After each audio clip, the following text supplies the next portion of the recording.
एक साल में 1000 शाखाएं। पिछले साल तो हमने एक बिल्कुल नया रिकॉर्ड बना डाला। हमने एक साल में 10,000 एटीएम लगाए। हम सभी दिशाओं में बढ़ने लगे, चाहे वो कारोबार हो, टेक्नोलॉजी हो या कर्मचारी गुणवत्ता। स्टेट बैंक ने भारतीय ग्राहकों की बदलती जरूरतों के मुताबिक खुद को तेजी से ढाला। रिटेल बैंकिंग के सभी उत्पाद जैसे क्रेडिट कार्ड, शिक्षा कर्ज, गृह कर्ज, जीवन बीमा जैसे बहुत से उत्पाद बाजार में उतारे गए। 20 साल पहले का स्टेट बैंक अब कहीं नजर नहीं आता। इसका ये नया रूप हर तरफ हो रहे बदलाव को तो दर्शाता ही है, उसका प्रतीक भी बन गया है। आर्थिक सुधारों के बाद सार्वजनिक क्षेत्र का ये ऐसा बैंक बन गया है जो प्राइवेट सेक्टर पर आधारित विकास को भी शक्ति दे रहा है। दिसंबर 2007 में दुनिया को एक बेहद मुश्किल फाइनेंशियल गिरावट का सामना करना पड़ा। कई नामी कंपनियां दिवालिया हो गईं, मजबूत फाइनेंशियल संस्थाएं भी धराशायी हो गईं। ये सन 1929 के ग्रेट डिप्रेशन के बाद सबसे बुरा आर्थिक संकट था। स्टेट बैंक ने 90 के दशक में नंबर 1 की जगह तो हासिल कर ली थी, पर सबसे मुश्किल इम्तिहान अब शुरू होने वाला था। लेमैन की बर्बादी सन 2008 में हुई, लेकिन उससे काफी पहले 90 के दशक में ही भारत के अंदर ही 100 करोड़ आबादी के लिए वस्तुओं और सेवाओं की मांग लगातार बढ़ने लगी थी। इसलिए आयात निर्यात व्यापार के मामले में बाकी दुनिया से हमारा संबंध उतना ज्यादा नहीं था जितना एशिया की दूसरी अर्थव्यवस्थाओं या फिर यूरोप या अमेरिका का था। इसलिए जब पश्चिम में आर्थिक मुश्किलें बढ़ीं, तो उसका नुकसान हमारे यहाँ उतना नहीं हो पाया, क्योंकि भारतीय बैंकिंग सिस्टम ने 2 काम कर रखे थे। एक तो ये सरकार की निगरानी में बना था, कड़ी निगरानी में, और दूसरा ये कि इसने खुद को इस दौरान काफी आधुनिक बना लिया था। इसलिए भारतीय फाइनेंशियल बाजार मजबूती से खड़ा रह सका। हाँ, हमारी विकास दर जरूर 9.4 से 6.4 हो गई थी। ऐसे में धन की सुरक्षा की भावना बढ़ने के साथ हजारों करोड़ रुपए हर रोज स्टेट बैंक में जमा होने लगे। कई विदेशी बैंक बड़े उद्योगों से किए वादे पूरे करने में नाकाम रहे थे, लेकिन स्टेट बैंक ने अपने हर कॉर्पोरेट ग्राहक का पूरा साथ निभाया। इनमें वो भी शामिल थे जो हमारे ग्राहक नहीं थे, पर मुश्किल की घड़ी में हमारे पास आए थे। जब हमें फाइनेंशियल बदहाली का झटका लगा और ईंधन $145 तक पहुंच गया, तब हमें अपना कामकाज जारी रखने में मुश्किल आने लगी, क्योंकि हमें भारी नुकसान हो रहा था। इसलिए हमें धन की जरूरत थी। ऐसे में जब दूसरी फाइनेंशियल संस्थाओं को भी मुश्किल होने लगी और उनके पास हमारी मदद के लिए नकदी नहीं थी, तब स्टेट बैंक ने हमें हमारी एयरलाइन की सबसे मुश्किल घड़ी में $250 मिलियन का कर्ज दिया। हमें सही वक्त पर मदद मिली। लेकिन बुरा वक्त टला नहीं था। सिस्टम में असंतुलन बढ़ रहा था। नतीजा, अर्थव्यवस्था के अहम क्षेत्रों में गिरावट आने लगी। कर्ज देने की क्षमता पर भी असर पड़ा था। कंस्ट्रक्शन हमारे देश में रोजगार देने वाला दूसरा बड़ा सेक्टर है। जब होम लोन्स में विकास रुक गया, तो हुआ यूं कि हालात बिगड़ने लगे। बिल्डर्स और मजदूर ही बेरोजगार नहीं हुए, बल्कि स्टील, सीमेंट, बिजली उपकरण, sanitary ware, tiles, PVC pipes, सभी उद्योग मंदे पड़ने लगे। जब भी कभी बदहाली की स्थिति आ जाती है या फिर मांग में कमी होती है, तब स्टेट बैंक आगे बढ़कर सामने आता है और जो भी जरूरी होता है कदम उठाता है।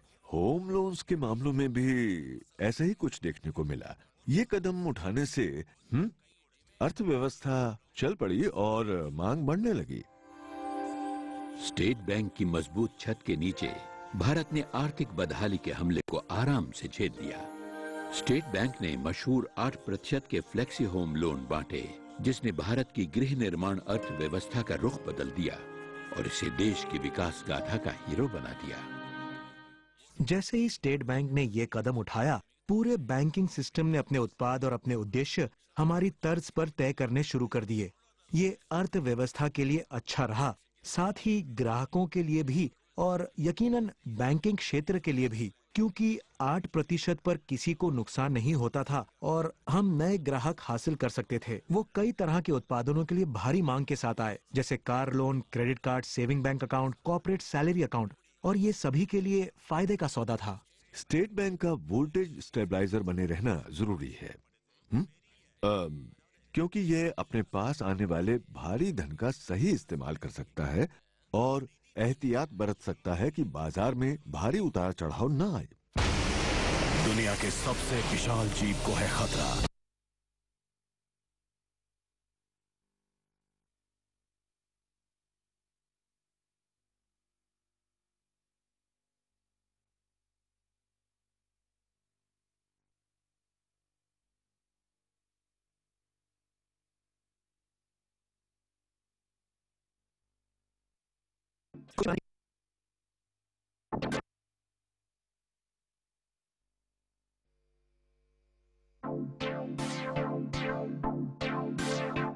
खुशी मनाने की बात जरूर है, पर सिर्फ स्टेट बैंक के लिए ही नहीं, पूरे भारत के लिए खुशी की बात है।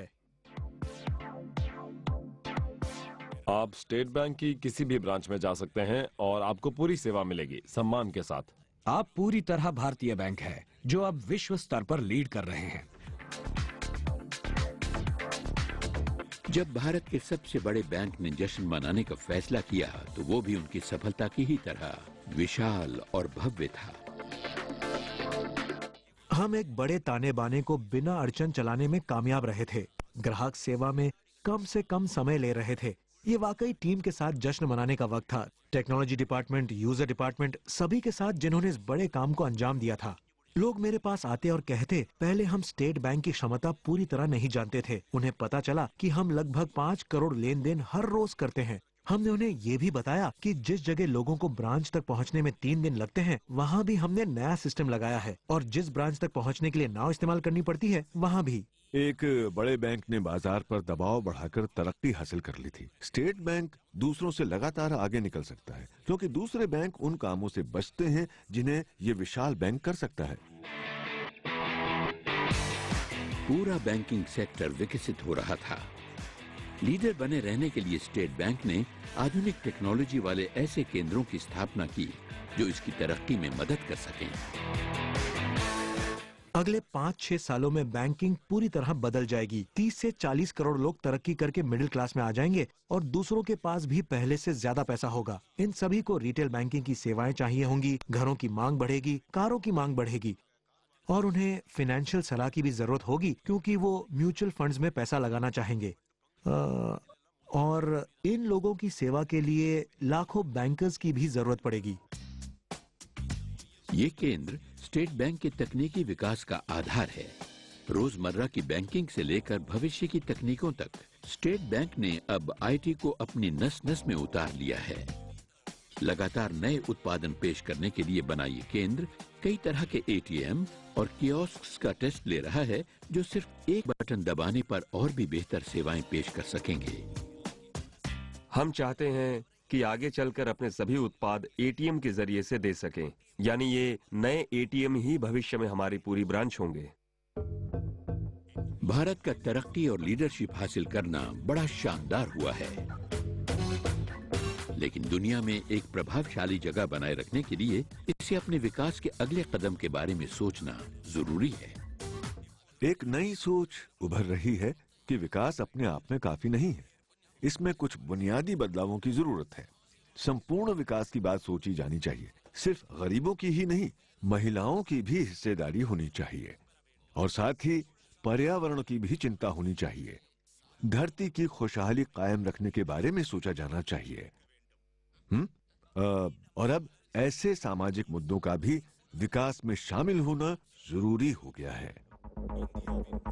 भारत के विकास में अगला कदम है टेक्नोलॉजी आधारित बैंकिंग अपनाना, और देश के दूर दराज पिछड़े इलाकों में एक सुनहरा बदलाव ला रहे हैं स्टेट बैंक के सौर ऊर्जा से चलने वाले एटीएम, जो अपने संपर्क में आने वाले हर व्यक्ति के जीवन में शक्ति का संचार कर देंगे।